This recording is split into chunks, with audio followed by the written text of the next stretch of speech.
Sony's making a metric ton of Spider-Man movies without Spider-Man in them. Here's everything you need to know about Sony's Marvel Universe. Spider-Man does whatever a spider can except star in an interconnected universe based on his own supporting characters. That's a job for seemingly everyone else who's ever crossed paths with Peter Parker in the comics. As of October 5th, 2018, audiences will be entering a bold new chapter in Sony's tenure as the Spider-Man license holder, as the studio launches a Venom solo film that's reportedly 100% Spider-Man free. That's like J. Jonah Jameson's wet dream. Now you might be saying to yourself, a Venom movie without Spider-Man? That's crazier than a movie starring Jared Leto as a vampire. And it very well may be, but both of those movies are happening, along with several other films set within this Spider-Man-less Spider-Verse. So let's take a look at everything Sony has coming down the pipeline, and as a note, this will not include Spider-Man Into the Spider-Verse or Spider-Man Far From Home, as both of those movies are considered to be separate entities, kind of like Kyle Hill and the symbiote posing as his hair. Venom. What can I say about Venom that can't be said in a deeply strange accent by Tom Hardy in the trailer? Oh, I'm a bad guy. You work for a bad man. Oh, jeez, the goo, it's everywhere. I'm a bad man. I found out you're at the Life Foundation. What are you doing experimenting on people? He's like a muscular baby with that voice. Directed by Zombieland's Ruben Fleischer, Venom will pit journalist Eddie Brock against the sinister Life Foundation. A nefarious corporation has discovered a new alien species and is performing experiments on us humans. What follows is a gooey good time as Venom uses his super strength, shape-shifting, and giant tongue to fight Riz Ahmed, throw down convenience stores, and just craft some truly beautiful similes. Like a turd in the wind. Okay.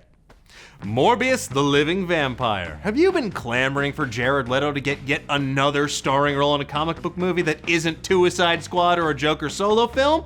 Well, Sony has you covered with Morbius the Living Vampire. Written by Lost in Space's Burke Sharpless and Matt Sazama, and directed by Safe House's Daniel Espinosa, Morbius follows the story of Michael Morbius, a biochemist who attempted to cure his rare blood disease by experimenting on himself, like any good scientist, except this one turned himself into a vampire-like creature that has to glurt blood to sustain his wretched form.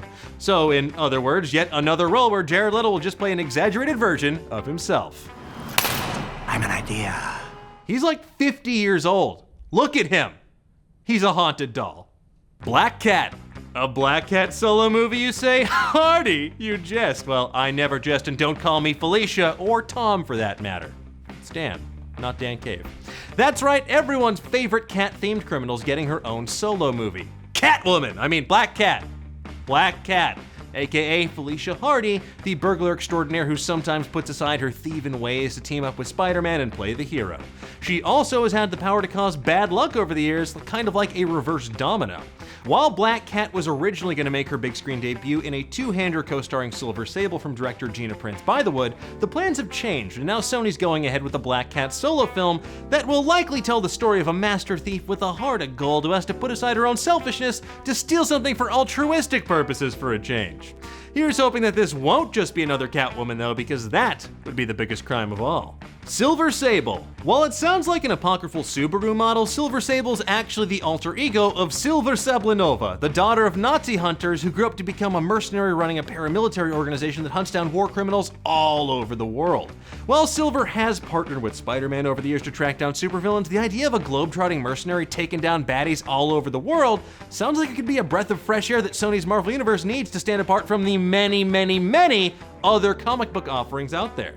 Kraven the Hunter. You know what I'm craving? A quality movie about the man who buried Spider-Man alive. Seriously, that was a sick arc.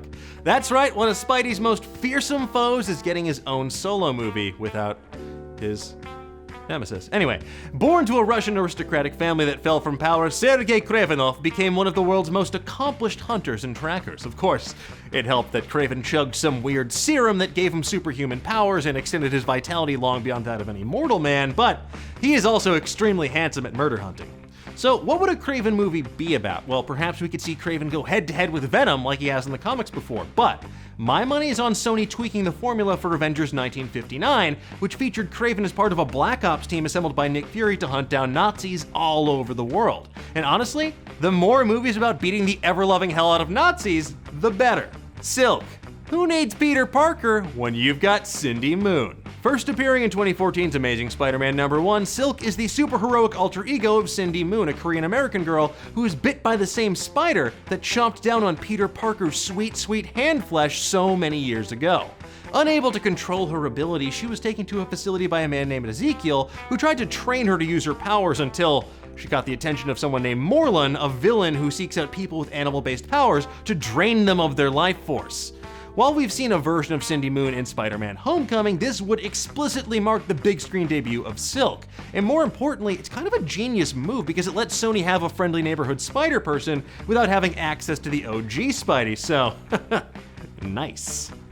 Jackpot! No, it's not a sentient version of Mary Jane Watson's catchphrase. Jackpot is the superheroic identity of two different women. Sarah Errett, a scientist working to cure Parkinson's through gene therapy who gets exposed to an experimental treatment that gives her superhuman strength, and Alana Jacobson, someone who purchased Jackpot's identity from Sarah and then took this weird cocktail of drugs that were meant to give her powers similar to Sarah so she could fight crime, but then she ultimately died after she was blinded by a supervillain and the medicine she was given by Spider-Man reacted badly with her drug cocktail, ultimately killing her. And then things get weirder when Sarah reclaims her superheroic alter ego and winds up ultimately taking on Alana's identity in the most complicated game of superpowered catfish that I've ever heard of. You know, that old chestnut. Actually, no, I don't know this chestnut. This just sounds like a truly bonkers story that can only end in tragedy. So, I don't know, sign me up. Love a sad story. Want to feel something. For once. Nightwatch. How will Spike Lee follow up Black Klansman, you ask? Well, with a foray into superhero cinema centering on a little-known 1993 character named Nightwatch, of course. According to Variety, in that hashtag show, Sony's reportedly working on a Nightwatch movie that'll be directed by Spike Lee and written by Luke Cage showrunner Chio Hodari Coker. For those not in the know, Nightwatch was the alter ego of Kevin Trent, a scientist who witnessed a costumed vigilante battling members of the Camouflage Cadre, a terrorist group using powerful cloaking devices that made them effectively invisible. The vigilante died in the process, and Trent was horrified when he unmasked the hero to see that it was an older version of himself. While Trent tries to avoid his fate at first, he soon dons his older self's armor and adopts the identity of Nightwatch, becoming yet another defender of New York's apparently crime-riddled city streets. It's like there's no other crime in that entire universe. And at one point, he even fights Carnage. That's pretty cool.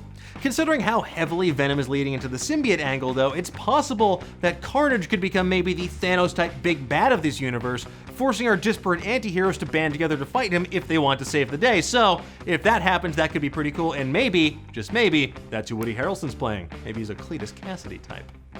And that is everything we know about Sony's Marvel Universe so far. But tell me, which of these movies are you most excited to see? What other ancillary Spider-Man characters deserve a movie of their very own? Let me know in the comments below and give me a very spidery thumbs up while you're there.